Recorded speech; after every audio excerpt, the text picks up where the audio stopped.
புயலால் பாதிக்கப்பட்ட தங்களை யாரும் நேரில் சந்தித்து நிவாரணப் பொருட்களை வழங்கவில்லை என்று பொதுமக்கள் குற்றம் சாட்டியுள்ளனர். கேப்டன் விஜயகாந்தின் ஆணைக்கிணங்க கஜா புயலால் பாதிக்கப்பட்ட மாவட்டங்களில் தேமுதிக சார்பில் நிவாரணப் பொருட்கள் வழங்கப்பட்டு வருகிறது. இதன் ஒரு பகுதியாக நாகையில் புயலால் பாதிக்கப்பட்ட பகுதிகளில் தேமுதிக துணை செயலாளர் எல்.கே. சுதீஷ் நேரில் சென்று பொதுமக்களுக்கு ஆறுதல் கூறியதுடன் நிவாரணப் பொருட்களையும் வழங்கினார். அப்போது புயல் தாக்குதலால் வாழ்வாதாரத்தை இழந்து தவித்து வரும் தங்களுக்கு இதுவரை யாரும் சந்திக்காத நிலையில் தேமுதிக சார்பில் நிவாரணப் பொருட்கள் வழங்கப்பட்டதாக பொதுமக்கள் மகிழ்ச்சி தெரிவித்துக் கொண்டனர். மேலும் இதற்கு காரணமான தேமுதிக தலைவர் கேப்டன் விஜயகாந்துக்கு அவர்கள் நன்றி தெரிவித்துக் கொண்டனர். வேதாரண்யம் பொதுத்தரிலிருந்து இது வரைக்கும் கஜா புயலேருந்து நாங்கள் பயனடையவே இல்லை.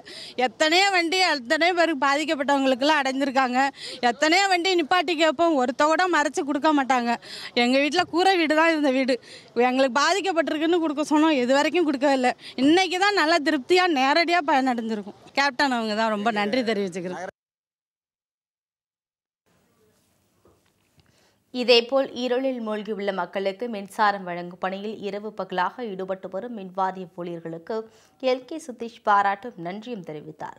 இதனைத் தொடர்ந்து மின்வாரிய ஊழியர்களும் கேப்டன் விஜயகாந்துக்கு நன்றி தெரிவித்துக் கொண்டனர். நாங்கள் செங்கல்பட்டு மின்திட்ட பகிர்மான வட்டத்திலேருந்து மதுராந்தகம் கோட்டத்திலேருந்து கிட்டத்தட்ட 400 கிலோமீட்டர் தாண்டி இங்கே இருக்கிற புயலால் பாதிக்கப்பட்ட மக்களுக்காக அவங்க எங்களுக்கு உடல் உழைப்பு கொடுக்க வந்திருக்கிறோம்.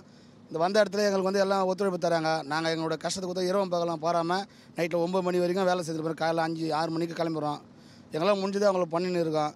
அவங்களும் எங்களுக்கு ஒத்துழைப்பு தராங்க. இப்போ எங்களை மதித்து அண்ணன் சுதீஷ் அவர்கள் வந்தாங்க. அந்த வழியாக நாங்கள் வேலை செய்யறதை பார்த்துட்டு எங்களையும் ஒரு மின்துறை பணியாளர்களை மதித்து எங்களை சாலை போற்றி எங்களை கௌரவித்ததுக்கு ரொம்ப மகிழ்ச்சியாக இருக்குது. ரொம்ப நன்றி அவருக்கு. நாங்கள் ரொம்ப நன்றி பாராட்டு தெரிவித்துக் கொள்கிறோம். நாகப்பட்டினம் மாவட்டத்தில் மின் ஊழியர் அனைவரும் இரவா பகல அந்த மழையிலையும் கஷ்டப்பட்டு உழைச்சி நிற்கிறோம். இந்த மக்களுக்கு நல்லபடியாக மின்சாரத்தை வழங்கி நிற்கிறோம். இந்த அரசியல்வாதிங்க நிறைய பேர் எங்களை சரியாக கண்டுக்கல. இருந்தாலும் கேப்டன் கேப்டன் டீம்லேருந்து எங்களை நல்லா கௌரவப்படுத்தினாங்க, நல்லா கவனிச்சாங்க. இதுக்கு கேப்டன் அவர்களுக்கு மிக்க நன்றி. நாங்கள் மூலூர் ஆஃபீஸ்லேருந்து வந்திருக்கோம். நாங்கள் எல்லாம் ஃபுல்லாகவே கான்ட்ராக்ட் லேபர் தான். இது வரைக்கும் 10 நாள் ஆகிட்டு. இது வரைக்கும் நாங்கள் இது வரைக்கும் வீட்டுக்கு போல் எங்களோட சேவையெல்லாம் இதுதான். எல்லாமே தரமுறையாக செஞ்சுட்ருக்கோங்க. இது வரைக்கும் 3 ஏரியாவுக்கு வாட்டர் சப்ளைலேருந்து எல்லாமே கொடுத்துருக்கோங்க. நாங்கள் எல்லாம் கான்ட்ராக்ட் லேபரு. எங்களுக்கு சம்பளம்லாம் எதுவும் கிடையாது. இதில் வேலை பார்க்குறது தான். எங்கள் தலைவர் நல்லா இருந்தால் நாங்கள் நல்லாயிருப்போம்.